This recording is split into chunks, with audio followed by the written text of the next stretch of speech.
You're tuned in to 94.3 Radio 1. And this is Mumbai On Demand with Annie. Radio 1.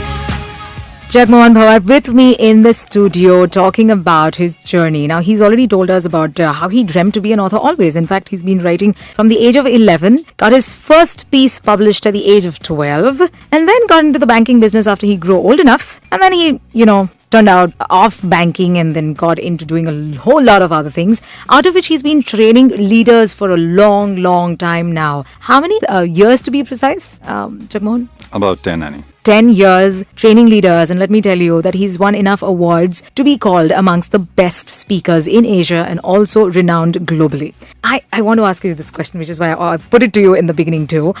You have been training other people. Sure. You have been telling them to do a lot of things that they manage to do, that they do not manage to do, that you manage to do. And, you want and you want them to do, okay, Sure. which will help them change the way they look at life, the way they can handle situations and things like that. That's, I believe, more so what leaders would mean. Now, how has that contributed to your spiritual growth? So that's it's a tough one there, but I'm going to try and answer it as best I can. Just one thing there, I usually don't tell people what to do. I think, that doesn't get the right ownership. Okay. And if people don't own an action plan, that's definitely not going to happen. So my style is more of facilitation, where I would possibly help people figure out what they want to do and how they want to do it. Mm-hmm. And then just be there to work with them while they're working on that, right? To answer the second part of your question, and that's the tough one.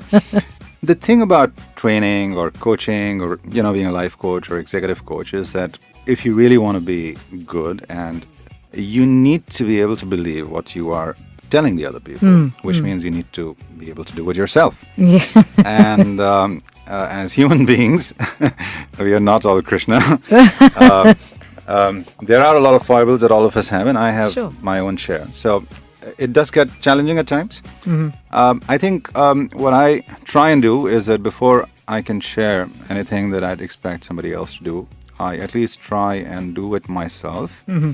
So there are a lot of things I wouldn't ask people to work on because I probably know that I can't do it myself. Can you give us an example?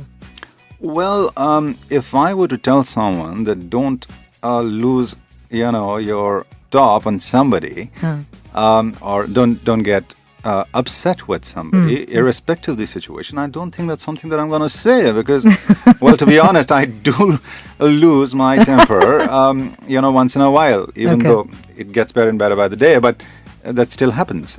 So I wouldn't say that, but, I'd probably approach that situation a little differently and ask them, what is it that usually gets them upset? So get into drivers and, figure out what really drives people to behave the way they do.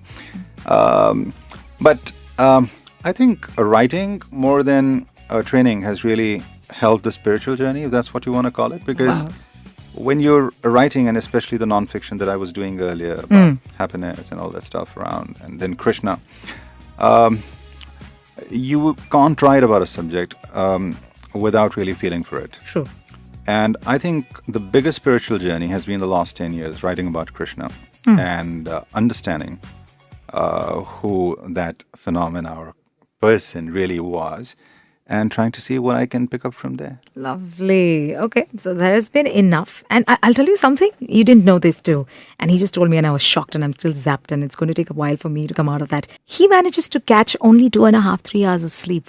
Like literally. He asked me not to say that, but I'm saying this because I'm totally impressed that his passion gets him to do not just writing, not just training, but so many other things that he packs in a day. So I believe 24 hours is less for you. Isn't it, Jagmohan? Well, I'd be very happy if you could pack in a few more there. But there you go. How you doing, Little Mix? That's another request. With no name, though. If you have names, please put that in. I'd be so happy to read out your name as I play your song right here on Mumbai On Demand. Ain't got no time.